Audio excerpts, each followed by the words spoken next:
கர்த்தருடைய பரிசுநாமத்துக்கு ஸ்தோத்திரம். இந்த வேளையிலும் திறவுகோல்கள் என்ற தலைப்பிலே தேவனுடைய வார்த்தைகளை நாம் கேட்போம். கர்த்தர் நம்மோடு கூட பேசும்படி நம்ம ஜெபிக்கலாம்.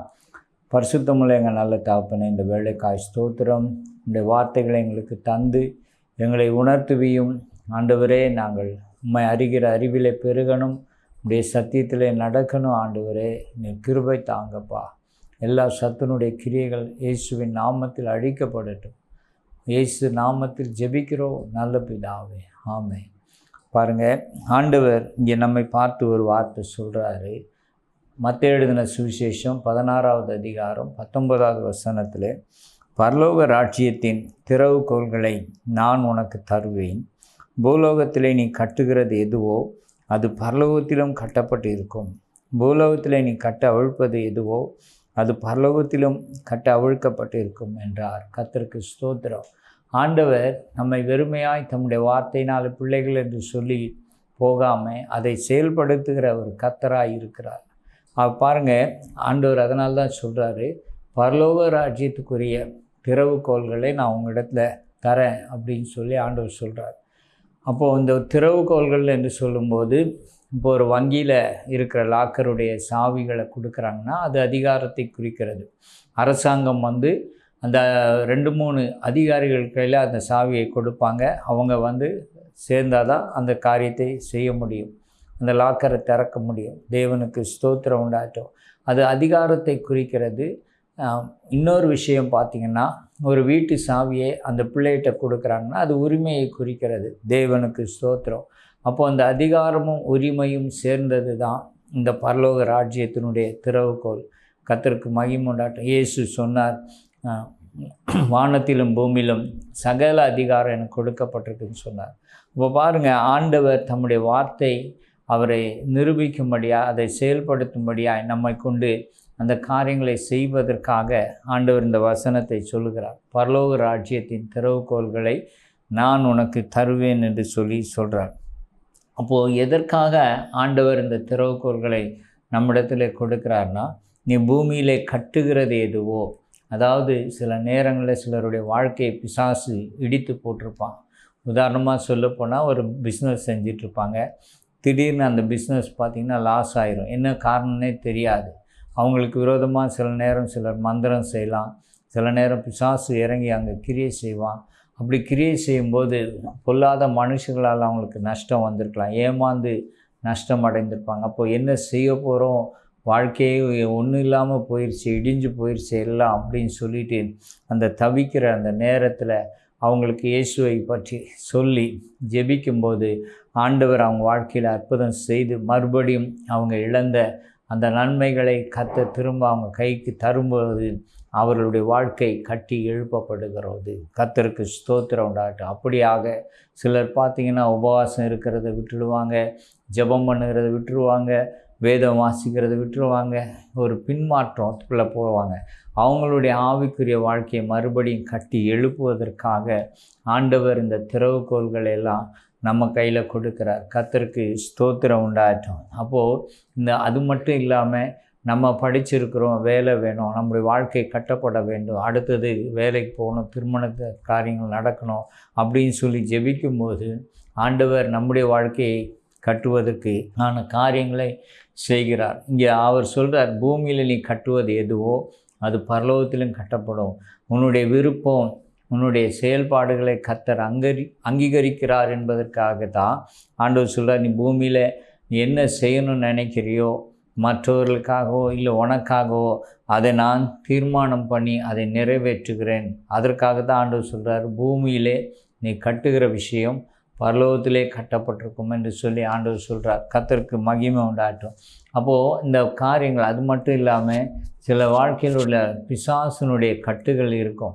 அதாவது பார்த்திங்கன்னா செயல்பாடுகள் இருக்கும்போது அதை கட்டுவதற்கான அதிகாரத்தையும் தேவன் நமக்கு கொடுக்கிறார். அந்த செயல்பாடை தடுத்து நிறுத்தக்கூடிய கிரியைகளை செயல்படுத்தும்படி தேவன் தீர்மானித்து நம்ம ஜெபிக்கும்போது ஆண்டவர் அந்த பிசாசுகளை கட்டி செயல்படாதபடி தடுத்து நிறுத்துகிறார்.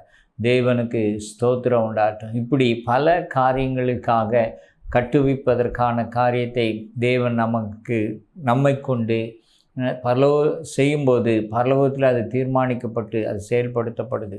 இந்த திறவுகோள்கள் பார்த்திங்கன்னா மெயினாக நமக்கு இப்போ பூலோகத்துக்கும் பரலோகத்துக்கும் உள்ள தொடர்பை ஏற்படுத்துகிறது. பூலோகத்தில் இருந்து செய்யப்படுகிற அந்த காரியங்கள் பரலோகத்திலிருந்து என்ன செய்யப்படுகிறதுனா நமக்கு தீர்மானிக்கப்பட்டு அது வழங்கப்படுகிறது. கர்த்தருக்கு ஸ்தோத்திரம் உண்டாகட்டும். பாருங்கள், இப்போ சில நேரம் இங்கேருந்து கீழே இருந்து சேட்டலைட் அனுப்புவாங்க, அது கீழே இருந்தே கண்ட்ரோல் பண்ணுவாங்க. அது என்ன செய்யும்னா அந்த குறிப்பிட்ட இடத்துல குறிப்பிட்ட காரியத்தை ஃபோட்டோ எடுத்து அனுப்பணுன்னா அது ஃபோட்டோ எடுத்து பூமிக்கு அனுப்பும். அது ஒரு தொடர்பை ஏற்படுத்தும். அதே போல் தான் ஆண்டவர் நமக்கு இந்த திறவுகோள்களை கொடுத்து நமக்கும் தேவனுக்கும் ஒரு தொடர்பை ஏற்படுத்தி தேவனிடத்தில் இருந்து நமக்கு நன்மைகளை பெற்றுக்கொள்ள, நமக்கு விரோதமாக இருக்கிற சத்துருனுடைய கிரியைகளை ஜெயம் பெற ஆண்டவர் நமக்கு உதவி செய்வதற்காக இதை கொடுக்கிறார். அடுத்த விஷயம் பார்த்திங்கன்னா, நீ கட்ட அவிழ்ப்பது எதுவோ அது கட்ட அவிழ்க்கப்படும்.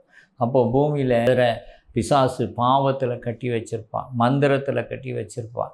அவங்கள கட்ட அவிழ்ப்பதற்கான காரியத்தை செய்வதற்கு ஆண்டவர் நமக்கு உதவி செய்வார். தேவனுக்கு ஸ்தோத்திரம். சிலர்லாம் பார்த்திங்கன்னா பண ஆசையினால் கட்டப்பட்டிருப்பாங்க. அப்போ அவங்களுடைய வாழ்க்கையில் கட்ட அவிழ்க்கப்பட வேண்டும். இந்த காரியங்களை கட்ட அவிழ்ப்பதற்காக ஆண்டவர் நமக்கு என்ன செய்கிறார்னா திறவுகோலை கொடுக்குறார். இல்லை ஒருவேளை நம்ம சில விஷயங்களில் கட்டப்பட்டிருப்போம்.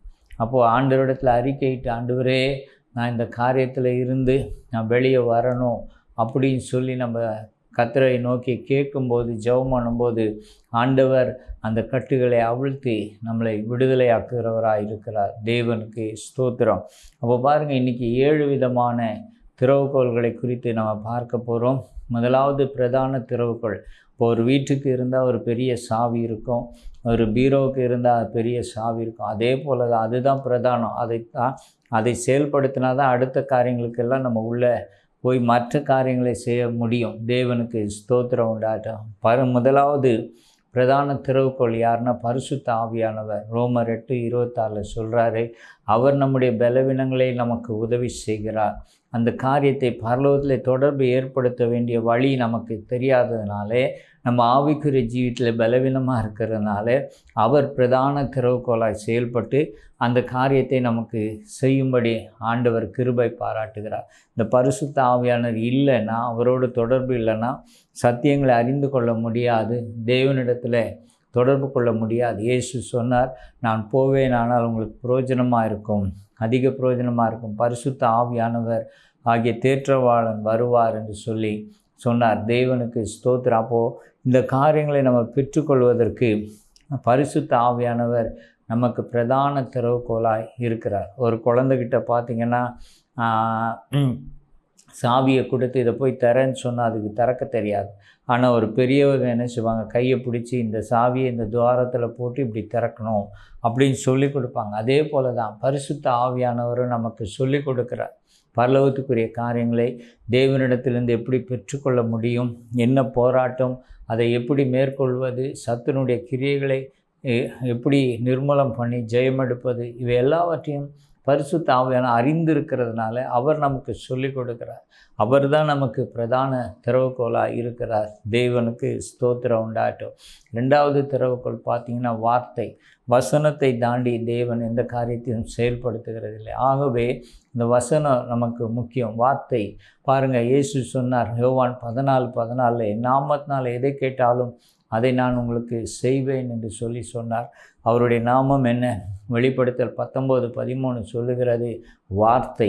இந்த வார்த்தைக்கு வல்லமை இருக்குது, ஜீவன் இருக்குது.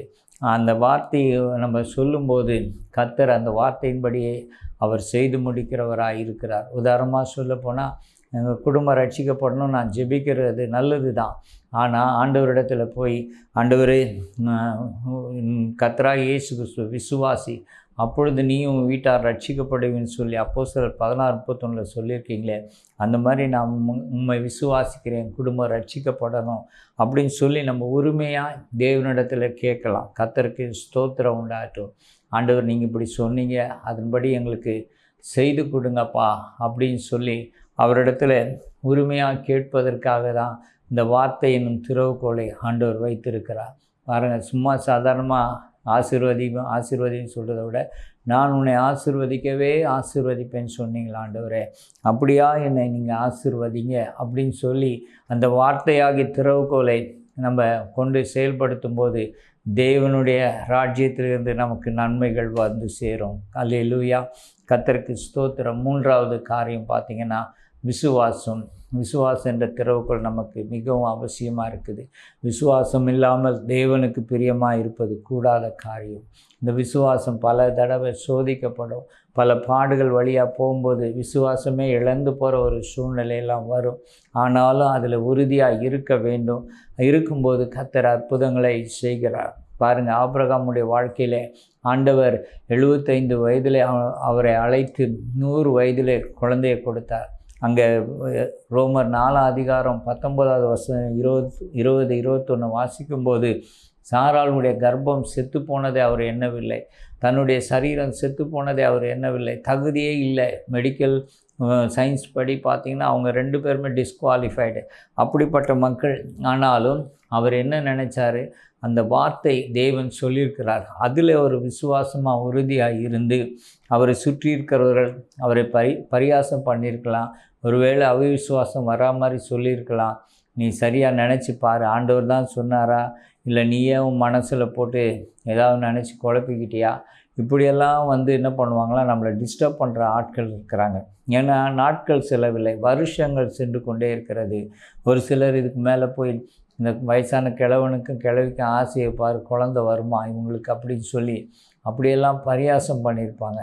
ஆனாலும் அந்த சூழ்நிலையிலும் அவர் விசுவாசத்திலே உறுதியாக இருந்து அவரை குறித்து சொல்லப்பட்டிருக்கு, அவர் அவிவிசுவாசமாக இராமல், வாக்குத்தத்தத்தை குறித்து அவிவிசுவாசமாக இராமல், சந்தேகப்படாமல் அதில் உறுதியாக இருந்து கர்த்தரை மகிமைப்படுத்தினார். அல்லேலூயா. நம்ம எல்லாம் பார்க்குறோம், ஆண்டவர் அவர் என்ன செய்தார், விசுவாசிகளின் தகப்பன் என்று சொல்லி அவருக்கு ஒரு பெரிய டைட்டிலை ஆண்டவர் கொடுத்தார். தேவனுக்கு ஸ்தோத்திரம். விசுவாசம் நம்மை சோதிக்கும், பாடுகள் வரும், நெருக்கங்கள் வரும், எதிர்மறையான சூழ்நிலைகள் நமக்கு எதிராக நிற்கும். ஆனாலும் கர்த்தர் தாம் சொன்ன வார்த்தையை கிருபையினால் அவர் நிறைவேற்றுவார். அதை நம்ம விசுவாசிக்க வேண்டும். ஒருவேளை பிசாசு குழப்புவான், உண்மையிலே இது கர்த்தர் சொன்னாரா இல்லை நீயா நினச்சிக்கிட்டியா, அப்படியெல்லாம் குழப்புவான். இல்லவே இல்லை, கர்த்தர் தான் என்ற இந்த காரியங்களை சொன்னார், அவர் எனக்கு இந்த காரியத்தை செய்வேன்னு சொல்லியிருக்கிறார். அப்போது அந்த விசுவாசம் உறுதியாக இருக்கும்போது, அந்த விசுவாசத்தில் செயல்பாடு இருக்கும்போது, நல்ல அறிக்கைகள், விசுவாச அறிக்கை நம்ம செய்யும்போது கர்த்தர் நமக்கு அற்புதங்களை செய்கிறவராக இருக்கிறார். 4வது விஷயம் பார்த்திங்கன்னா பொறுமை. இந்த பொறுமை என்பது நமக்கு ரொம்ப அவசியம்.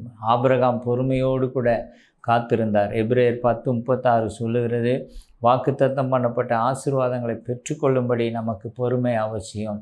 இன்றைக்கி நிறைய பேர்கிட்ட அந்த பொறுமை இல்லாதனால தான் குடும்பத்தில் பிரச்சனை, வேலை ஸ்தலத்தில் பிரச்சனை, ரோட்டில் போகும்போது வரும்போது பிரச்சனை, இப்படி பல காரியங்கள் வருது. ஆனால் ஆண்டவர் எதிர்பார்க்குற ஒரு தகுதி பொறுமை. பொறுமை என்னும்போது அவர் மகா பெரியவர். அந்த மகா பெரியவர் அவர் செயல்படுற வரைக்கும் நம்ம என்ன செய்யணும், பொறுமையாக காத்திருக்கணும். அல்லேலூயா. உதாரணமாக அரசாங்கத்தில் ஒரு திட்டம் அறிவிக்கிறாங்க, இந்த மாதம் இந்த தேதியில் நாங்கள் இந்த காரியத்தை செயல்படுத்துவோம் அப்படின்னு சொல்கிறாங்கன்னு வச்சுக்கோங்களேன். அந்த தேதி வரைக்கும் நம்ம காத்திருக்கிறது போல், அதை காட்டிலும் சர்வ வல்லமை உள்ளவர் அவர் தீர்மானித்த அந்த தீர்மானத்தின்படி ஆண்டவர் என்ன செய்வார்னா நேர்த்தியாய் அதினதின் காலத்திலே செய்வார். ஒரு நாள் ஆண்டவர் நம்மை வெட்கப்பட விடமாட்டார். ஆகவே தான் பொறுமையாக இருக்க வேண்டும் என்று சொல்லி, பொறுமை என்பது நம்மை தாழ்த்துகிற ஒரு அனுபவத்தை அது நம்முடைய வாழ்க்கையிலே கொண்டு வரும். தேவனுக்கு முன்பாக நம்ம ஒன்றும் இல்லைன்னு சொல்லி தாழ்த்தக்கூடிய அந்த இருதயத்தை அது கொடுக்கும். கர்த்தருக்கு ஸ்தோத்திரம். பெருமை இருக்கிறவன் தான், பிடிவாதம் இருக்கிறவன் தான் விட்டு கொடுக்க மாட்டான், பொறுமையாக இருக்கவே மாட்டான், அவசரப்படுவான். பாருங்கள், சவுளுடைய வாழ்க்கையில் அவர் 2 தடவை அவசரப்பட்டார். ஒரு தடவை ஜெயசம்பவம் வச்சார். இன்னொரு பக்கம் பார்த்திங்கன்னா சாமுவேல் வருவதற்கு லேட்டான உடனே இவரே பலி செலுத்திட்டார். கர்த்தருக்கு ஸ்தோத்திரம் உண்டாகட்டும். அப்போது அந்த பொறுமை இல்லாததுனால அந்த தகுதியை, பதவியை அவர் இழக்க வேண்டிய நிலைமை ஏற்பட ஆரம்பித்தது. கர்த்தருக்கு ஸ்தோத்திரம். ஆகவே தான் இன்றைக்கி பொறுமையினால் அவசரப்பட்டு எடுக்கிற ஒரு சில முடிவுகள் வாழ்க்கையை சீரழிக்கக்கூடியதாக இருக்கிறது. தேவனுக்கு ஸ்தோத்திரம். ஒரு சகோதரி இப்படியாக சொன்னாங்க ஒரு நிகழ்ச்சியில், என் சகோதரனுங்கெல்லாம் சொன்னாங்க, கணவனை விட்டுட்டு வந்துரு, அவங்க கூட வாழாத, நாங்கள் பார்த்துக்குறோன்னு சொல்லிட்டு. அவங்க சொல்கிறாங்களேன்னு சொல்லிட்டு நான் பிரிந்து வந்துட்டேன். நாள் ஆனது, என் தம்பிகள்லாம் வந்து கல்யாணம் பண்ணி போயிட்டாங்க. அவங்க குடும்பத்தை பார்த்து நான் தனிமையாக்கப்பட்டேன். என்ன செய்வதுன்னு தெரியல. சரி, மறுபடியும் கணவர் இடத்துல போய் சேர்ந்து வாழலாம் அப்படின்னு சொல்லி நான் போன போது அங்கே ஒரு பயங்கர அதிர்ச்சி காத்திருந்தது. என்னவென்றால், அவர் நான் டைவர்ஸ் வாங்கிட்டு போயிட்டேன்னொன்னே அவர் வேறு திருமணம் பண்ணிவிட்டார். பாருங்கள், ஒரு அவசரப்பட்டு மற்றவர்கள் சொல்கிறத கேட்டு என் வாழ்க்கையை நான் இழந்து இன்றைக்கி நான் தனிமையிலே கஷ்டப்படுறேன் அப்படின்னு சொன்னாங்க. ஆகவே தான் நமக்கு பொறுமை அவசியமாக இருக்கிறது. எந்த ஒரு விஷயத்தையும் அவசரப்பட்டு முடிவெடுக்கக்கூடாது. தேவ சமூகத்தில் காத்திருந்து கர்த்தர் நமக்கு ஆலோசனை தருவார். தாவீதுடைய வாழ்க்கையில் எல்லாம் சக்ஸஸ்ஃபுல்லாக நடந்த விஷயம் என்னென்னா, ஒரே ஒரு விஷயத்தை தவிர அவர் எல்லாவற்றிலும் கர்த்தருடைய ஆலோசனையை நாடினார். தேவன் என்ன ஆலோசனை கொடுக்கிறாரோ அந்த ஆலோசனையின்படியெல்லாம் அவர் செய்து கர்த்தருக்காக பொறுமையோடு கூட காத்திருக்கும்போது கர்த்தர் அவரை ஒரு நாளும் வெட்கப்பட விடவில்லை. சத்துரு கையில் விடாதபடி ஆண்டவர் அவரை பாதுகாத்தார். நம்முடைய வாழ்க்கையிலும் தேவனோடு நம்மோடு கூட இருந்து செயல்படணும்னா நம்மை தாழ்த்தணும். பொறுமை நமக்கு மிக மிக அவசியமாக இருக்கிறது. ஆண்டவர் வாக்குத்தத்தம் பண்ணினதை நிச்சயமாய் நிறைவேற்றுவார். அந்த கிருபை ஆண்டவர் அவர் குறித்த நாளிலே அது நடத்தி தீரும். ஆகவே அவருடைய கிருபைக்கு நம்ம காத்திருக்கணும். கர்த்தருக்கு ஸ்தோத்திரம் உண்டாட்டு. அப்படி காத்திருக்கும்போது ஆண்டவர் அதிசயங்களை செய்கிறவராக இருக்கிறார். 5வது காரியம் காணிக்கை என்ற ஒரு பெரிய திறவுகோலை ஆண்டவர் கையில் கொடுத்திருக்கிறார். ஆண்டவர் சொன்னார் லூக்கா 6:38, கொடுங்கள் அப்பொழுது கொடுக்கப்படும், அமுக்கி குலுக்கி சரிந்து விழும்படி மடியிலே அளந்து போடுவார்கள். நீங்கள் எந்த அளவினால் அளக்குறீங்களோ அந்த அளவினால் உங்களுக்கு அளக்கப்படும் சொன்னார். ஆண்டவர் சொன்னார் கொடுங்க. அதாவது உலக பிரகாரமாக வாங்கிறது தான் எல்லாருக்கும் சந்தோஷம். ஆனால் தேவன் நம்மை ஆசீர்வதிக்கும்படி தெரிந்து கொண்ட ஒரு விஷயங்களில் ஒன்று என்னென்னா, காணிக்கை கொடுக்கணும். இந்த காணிக்கை என்பது பார்த்திங்கன்னா, தேவனுக்கு நமக்கு நடுவில் எந்த ஒரு இடைவெளி இருக்கக்கூடாது. அந்த பண ஆசை இருக்கக்கூடாது. பாருங்கள், எபிரேயர் 13:5 சொன்னார், பண ஆசை இல்லாதவளாக இருங்க, நான் உங்களை விட்டு விலகுவதில்லை, உன்னை கைவிடுவதில்லைன்னு சொன்னார். அப்போ எல்லா சூழ்நிலையும் கர்த்தர் நம்மோடு கூட இருக்கிறது மிக அவசியமாக இருக்கிறது. தேவனுக்கு ஸ்தோத்திரம். ஆகவே தான் ஆண்டவர் சொன்னார் காணிக்கை கொடுங்க. அப்போது அந்த வசனத்தில் சொல்கிறாரு, எந்த அளவினால் நீங்கள் அளக்குறீங்களோ அந்த அளவினால் அளக்கப்படும். அப்போ பாருங்கள், நீங்கள் எவ்வளவு கொடுக்குறீங்கிறது 2வது விஷயம். எப்படி கொடுக்குறீங்க என்பதை தேவன் பார்க்குறார். அந்த ஸ்திரீ பார்த்திங்கன்னா 2 காசு கொண்டு போய் தனக்குள்ள எல்லாவற்றையும் கொடுத்தா. தேவனுக்கு மகிமை. அப்போது அந்த அன்பு நமக்குள்ளே, தேவன் மேலே அன்பு இருக்குமானா தேவனுடைய ராட்சியம் அந்த பூமியில் கட்டப்படணும், அவர் மகிமைப்படணும், ஆத்துமாக்கள் ரட்சிக்கப்படணுன்ற ஒரு பாரம் இருக்குமானா, இயேசு சொன்னபடி பரலோகத்தில் உங்கள் பொக்கிஷங்களை சேர்த்து வைங்க அந்த வார்த்தைக்கு கீழ்ப்படிவோமானா நம்ம உதாரத்துவமாய் மனப்பூர்வமாய் கர்த்தருக்கென்று சொல்லி கொடுப்போம். அல்லேலூயா. இன்றைக்கி பிசாசு பல காரியங்களை இந்த காணிக்கை குறித்து பேசுகிறான். தசமபாகம் இருக்குதா, அது இருக்குதா, இது இருக்குதா, அப்படியெல்லாம் பேசுகிறான். ஆனால் கர்த்தருக்கு கொடுக்க வேண்டிய காரியம் வேதத்தில் இருக்குது. அல்லேலூயா. தேவனுக்கு மகிமை. கர்த்தர் உங்களை ஆசீர்வதிக்கும்படியாக நீங்கள் கொடுக்கணும். ஆண்டவர் அதை தான் சொல்கிறார். பாருங்கள், எகிப்திலேருந்து வந்த மக்களிடத்தில் ஆண்டவர் சொல்கிறார், யாத்திராகமம் 25:2 மோசையை பார்த்து, நீ கேள், மனப்பூர்வமாக கொடுக்குறவங்கள்ட்ட வாங்குன்னு சொல்கிறார். ஏன்னா நன்றி உள்ள ஒரு இருதயம், கர்த்தர் நம்ம வாழ்க்கையில் செய்த நன்மைகளை எண்ணி நம்ம ஆண்டவருக்கு நன்றி செலுத்துகிற விதமாக அந்த காணிக்கையை கர்த்தரிடத்தில் கொடுக்கணும். அந்த காணிக்கையை எடுத்து நம்ம வேறு வகையில் செலவு பண்ணுவோமானா பார்த்திங்கன்னா நம்முடைய ஆசீர்வாதம் நம்முடைய வாழ்க்கையில் தடைப்பட்டு போகும் என்று சொல்லி வேதம் நமக்கு சொல்லுகிறது. ஆகவே தான் மிகுந்த ஜாக்கிரதையாக நம்ம இருக்கணும். பண ஆசை பிசாசு நமக்குள்ளே வைக்கக்கூடாது. அதில் நம்ம கட்டப்படாதபடிக்கு ஜாக்கிரதையாக இருக்க ஆண்டவர் நமக்கு என்ன செய்யணும்? உதவி செய்யணும். ஒவ்வொரு சூழ்நிலை அவரால் நமக்கு உதவி செய்ய முடியும். நம்முடைய தேவைகளை சந்திக்க முடியும். பணம் நம்மை வழி நடத்தாது, கர்த்தர் தான் நம்மை வழி நடத்துவார். இன்றைக்கி பார்த்திங்கன்னா 2015 நிறைய வெள்ளம் வந்துச்சு சென்னையில். பெரிய பணக்காரங்களாம் கையில் காசு இருக்குது, அங்கே அவங்க கையில் நிறைய கிரெடிட் கார்டெலாம் இருக்குது. ஆனால் ஒரு பைசா எடுக்க முடியல, ஒரு சாப்பாட்டுக்கு வழி இல்லை. அந்த சூழ்நிலையில் சமூக ஆர்வலர்கள் அவர்களுக்கு உதவி செய்தாங்க. அதனால் பணம் எல்லா சூழ்நிலையிலும் நம்மளை காப்பாற்ற நம்ம நினைக்க முடியாது. ஒரு பெரிய மருத்துவமனையில் பல அடுக்கு மாடியில் படுத்திருந்தவங்க அந்த வெள்ளத்தினால் கீழே ஜென்ரேட்டர் ரூமு, பவர் ஸ்டேஷன் எல்லாம் அது அழித்து போடும்போது மேலே கரண்ட் போக முடியல, ஆக்சிஜன் இல்லாமல் செத்து போனாங்க. எவ்வளோ பணம் வச்சு என்ன பண்ண முடியும்? ஒன்றும் பண்ண முடியாது. தேவனுக்கு ஸ்தோத்திரம்.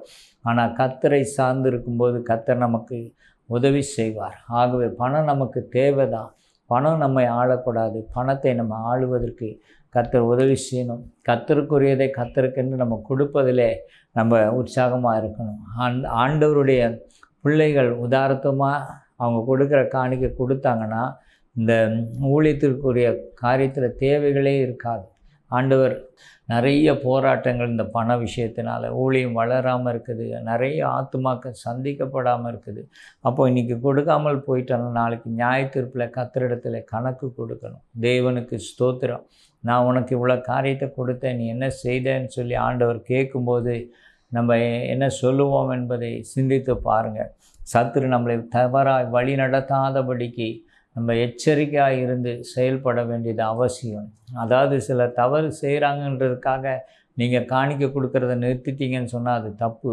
அதாவது நீங்கள் தவறு செய்கிறவங்களுக்கே தொடர்ந்து கொடுங்கன்னு நான் சொல்ல வரல.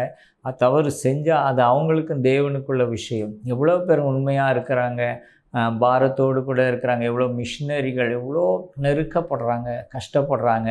ஆண்டவர் நமக்கு சொன்ன கட்டளை நம்ம கை கொள்ளும்போது ஆண்டவர் என்ன சொன்னார்? அமுக்கி குலுக்கி சருந்து விழும்படி போடுவேன்னு சொல்கிறார். அப்போ நம்ம வாழ்க்கையில் தேவையில்லாத செலவினங்கள் வராதபடிக்கு ஆண்டவர் நமக்கு கிருபை பாராட்டுவார். தேவனுக்கு ஸ்தோத்திரம். மற்றவங்க நம்மகிட்ட கடன் வாங்கிட்டு ஏமாற்றாதபடிக்கு ஆண்டவர் நம்மை பாதுகாப்பார். இப்படியெல்லாம் நம்ம வாழ்க்கையில் ஆண்டவர் நன்மை செய்வார். தேவனுடைய ரகசிய செயல்கள் நம் வீட்டில் இருக்கும். எல்லா விதமான அப்பமும் தண்ணீரும் ஆசீர்வதிக்கப்பட்டிருக்கும்.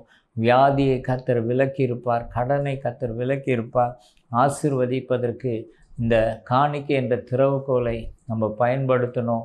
கர்த்தர் அதன் மூலமாய் மகிமை அடைவார், நம்மையும் கர்த்தர் ஆசீர்வதிப்பார் என்று சொல்லி வேதம் சொல்லுகிறது. கர்த்தருக்கு மகிமை. ஐந்தாவதாக பார்த்திங்கன்னா ஸ்தோத்திரம் பண்ண வேண்டும் எல்லாவற்றிலும். அதாவது பிலிப்பியர் 4:6 சொல்கிறாரு, நீங்கள் ஒன்றுக்கும் கவலைப்படாமல் எல்லாவற்றையும் ஸ்தோத்திரத்தோடு கூட தேவனுக்கு தெரியப்படுத்துங்க. அப்போது நம்ம வாழ்க்கையில் போராட்டங்கள் பிரச்சனைகள் வராமல் இருக்காது.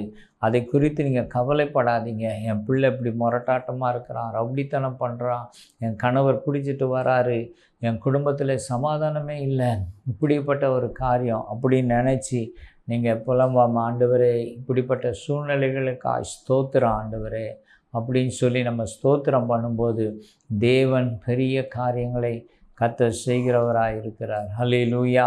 அப்போ அந்த ஸ்தோத்திரம் பண்ணும்போது நம்ம என்ன செய்கிறோம்? எல்லாவற்றையும் அவரிடத்துல சரண்டர் பண்ணுறோம். அப்பா, நீங்கள் அறிந்திருக்கிறீங்க, நீங்கள் பார்த்துருக்குறீங்க, என் பிள்ளை வழி விலகி போக மாட்டான், அவனை நீங்கள் திருப்பி கொண்டு வருவீங்க, என் கணவரை திருத்துவீங்க, குடும்பத்தில் சமாதானம் வரும், ஆசீர்வாதம் வரும் அப்படின்னு சொல்லி நம்ம அந்த உறுதியோடு கூட விசுவாசத்தோடு கூட பொறுமையோடு கூட ஸ்தோத்திரம் பண்ணும்போது கர்த்தர் பெரிய காரியங்களை செய்வார். பாருங்கள், முறுமுறுக்கிறது ஸ்தோத்திரத்துக்கு எதிர்மறையாக இருக்கிற விஷயம் முறுமுறுக்கிறது. இஸ்ரவேல் ஜனங்க எகிப்திலே நிறைய அற்புத அடையாளங்களை அவர்கள் கண்டபோதும் ஆண்டவரை விசுவாசிக்கல, முறுமுறுத்தாங்க. 3 நாள் தண்ணி இல்லைன்னு முறுமுறுத்தாங்க. வனாந்திரத்தில் அப்பம் இல்லைன்னும் போது முறுமுறுத்தாங்க. 10 தடவை முறுமுறுக்கிறாங்க. அது மட்டும் இல்லாமல் அந்த வனாந்திரத்தில் சாகிறதுக்காக என்ன கொண்டு வந்தீங்கன்னு சொல்லி பயங்கரமாக பேசுகிறாங்க. தேவனுக்கு பயப்படுற அந்த பயம் இல்லை. பிரத்யட்சமாய் கர்த்தர் சீனாய் மலையில் தோன்றினார். அவருடைய மகிமையை பார்த்தாங்க, அவருடைய சத்தத்தை கேட்டாங்க. ஆனாலும் துணிகரம் அவருடைய வாழ்க்கையில் இருந்ததுனால தான் தைரியமாக பேசுனாங்க. கர்த்தருக்கு விரோதமாக என்ன நடந்தது? 2 வாரத்தில் எகிப்திலேருந்து கானான் தேசத்துக்குள்ளே வர வேண்டியவங்க 40 வருஷம் வனாந்திரத்திலே அலைந்து திருந்தாங்க. அவங்க யாரெல்லாம் முறுமுறுத்தாங்களோ அவங்க சவங்கள்லாம் வனாந்திரத்தில் விழுந்து போயிட்டு அவங்க அந்த ஆசீர்வாதத்தை கண்டடைய முடியாமல் போய்விட்டாங்க. அவங்க பிள்ளைங்க தான் அந்த தேசத்துக்குள்ளே கால் வைக்கிறாங்க. கர்த்தருக்கு ஸ்தோத்திரம். ஆகவே தேவன் முறுமுறுக்கிறதை அறவே வெறுக்கிறார். அவருக்கு விரோதமாக பேசுகிற காரியத்தை கர்த்தருக்கு நம்ம பயப்படணும், பயந்து ஸ்தோத்திரம் பண்ணணும். நம்ம முறுமுறுக்கக்கூடாது. கர்த்தர் நல்லவராக இருக்கிறார். முறுமுறுக்கும்போது அவருடைய செயல்பாடுகளை மட்டுப்படுத்துகிறோன்ற அர்த்தம். ஆகவே தான் ஆண்டவர் என்ன சொல்கிறார், நீங்கள் எல்லாவற்றிலையும் ஸ்தோத்திரம் பண்ணு. எனக்கு தெரியும் யாருக்கு என்ன பிரச்சனை, என்ன போராட்டங்கள், என்ன விதமான காரியங்கள், நான் அதை சரியான நேரத்தில் அதை சரிப்படுத்துவேன் என்பதை கர்த்தர் நமக்கு தெளிவுபடுத்தும்படி தான் இதற்காக நீ ஸ்தோத்திரம் பண்ணு. சத்துரு வெட்கப்பட்டு போவான். நீ முறுமுறுக்காத, நீ கோபப்படாத, எரிச்சல் அடையாத, மற்றவங்களை பார்த்து பின்வாங்கி போகாத, எல்லா சூழ்நிலையும் நீ உறுதியாக இருந்து ஸ்தோத்திரம் பண்ணு. ஸ்தோத்திரம் பண்ணும்போது பார்த்திங்கன்னா 1 தெசலோனிக்கர் 5:17 சொல்லுது, ஸ்தோத்திரம் பண்ணுறது தேவனுடைய சித்தத்தை நம்ம வாழ்க்கையில் நிறைவேற்றுகிற ஒரு காரியம். ஆகவே நம்ம தாழ்த்தி ஆண்டவரை ஸ்தோத்திரம் பண்ணும்போது, அப்பா இந்த மாதிரி பிரச்சனைகள் மத்தியிலும் உமக்கு ஸ்தோத்திர ஆண்டவரே, இந்த தேவைகள் மத்தியிலும் உமக்கு ஸ்தோத்திர ஆண்டவரே, இந்த போராட்டங்கள் மத்தியிலும் உமக்கு ஸ்தோத்திரம் சொல்லும்போது ஆண்டவர் அந்த ஸ்தோத்திரத்தினால் மகிமைப்படுவார். யோபுடைய வாழ்க்கையில் எல்லாவற்றையும் இழக்க வைத்து பிசாசு அவனை வாதையினாலே கொடிய கொப்பளங்களினாலே வேதனை கொடுத்த போது கூட அவன் கர்த்தருக்கு ஸ்தோத்திரம் என்று சொன்னான். அல்லேலூயா. நமக்கு எல்லாம் தெரியும், ஆண்டவர் அவன் இழந்ததை இரட்டிப்பாய் திரும்ப அவன் கையில் கொடுத்து கர்த்தர் அவனை ஆசீர்வதித்தார். அல்லேலூயா. அந்த ஸ்தோத்திரம் கர்த்தருக்கு மிகவும் பிரியமான ஒரு விஷயம். அந்த நேரம் பார்த்திங்கன்னா நன்றி சொல்கிற நேரம். அதாவது ஆராதனை நேரத்தில் ஸ்தோத்திரம் சொல்கிறோம் இல்லையா? நிறைய பேர் சபையில் பார்த்திங்கன்னா அந்த ஆராதனை நேரம் கழித்து தான் வருவாங்க, அந்த செய்திக்கு முன்னாக வருவாங்க. ஆராதனை என்பது தேவனுக்கு மிகவும் பிரியமானது. பரலோகத்தில் தேவதூதர்கள் அவரை துதித்து ஆண்டவரை ஸ்தோத்திரம் பண்ணாலும் அது இல்லை அவருக்கு பிரியமானது. அவர்களெல்லாம் பணிவிடைக்காரர்கள், வேலைக்காரங்க.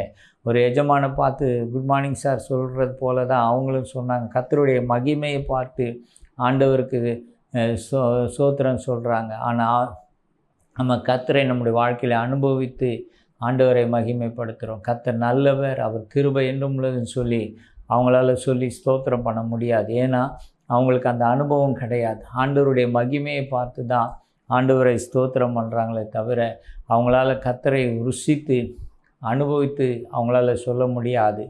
தேவனுக்கு மகிமை. ஆகவே அந்த ஸ்தோத்திரம் மிகுந்த பலனுடையதாக இருக்கிறது, பலனுடையதாக இருக்குது, தேவனுடைய மகிமையை வெளிப்படுத்தக்கூடியதாக இருக்கிறது. கர்த்தருக்கு மகிமை உண்டாகட்டும். பாருங்கள், அடுத்தது 7வதாக துதியில் ஆண்டவர் பிரியமாக இருக்கிறார். ஸ்தோத்திரம் என்பது நன்றி சொல்லுகிற ஒரு காரியம். துதி என்பது தேவனை புகழ்ந்து பாடுவது. கர்த்தருக்கு மகிமை உண்டாகட்டும். ஆண்டவர் அந்த பாடலை ஆண்டவர் நேசிக்கிறார். நம்ம உள்ளத்திலேருந்து வர அந்த பாட்டு பாடும்போது கர்த்தர் நல்லவர், ஆண்டவருக்கு ஸ்தோத்திரம் அப்படின்னு சொல்லி ஆண்டவரை புகழ்ந்து பாடுறோம். யெகோவா ஈரே அப்படின்னு சொல்லி துதித்து பாடும்போது ஆண்டவர் மகிமை அடைகிறார். பாருங்கள், யோசபாத் தேவனுக்கு பிரியமானவன் தான். ஆனால் அவனுடைய வாழ்க்கையில் ஒரு பெரிய பிரச்சனை. 3 ராஜாக்கள் எதிர்த்து வந்தபோது 2 நாளாகவும் 20-21 வாசிக்கும்போது பாடகர் குழுவை முன்னிறுத்தி கர்த்தர் நல்லவர், அவர் கிருபை என்றும் உள்ளது என்று சொல்லி அவர்கள் பாடி துதித்தார்கள். கர்த்தருடைய நாமம் மகிமைப்படுவதாக. அங்கே தேவ பிரசன்னம் இறங்கி வந்தது. அந்த 3 ராஜாக்களும் ஒருத்தருக்கு அவங்களுக்குள்ளே சண்டையிட்டு எல்லாரும் மடிந்து போனாங்க. இவங்க ஒருவரோடு கூட யுத்தம் பண்ணலை, இவங்ககிட்ட இருக்கிற ஒருத்தரும் மரித்து போகலை. கர்த்தர் அப்படியாக அந்த துதியின் மூலமாக அற்புதம் செய்தார். தேவனுக்கு ஸ்தோத்திரம். நடந்த விஷயம் என்ன? அந்த ராஜாக்கள் கொண்டு வந்த பொருட்களை இவர்கள் கொள்ளையடித்து கொண்டு வந்தாங்க. அப்போ பாருங்கள், உடைய கையினாலே தேவன் ஆசீர்வாதத்தை அங்கே கொடுத்தார். காரணம் என்னென்னா, கர்த்தரை இவர்கள் துதித்து பாடினார்கள். அல்லேலூயா.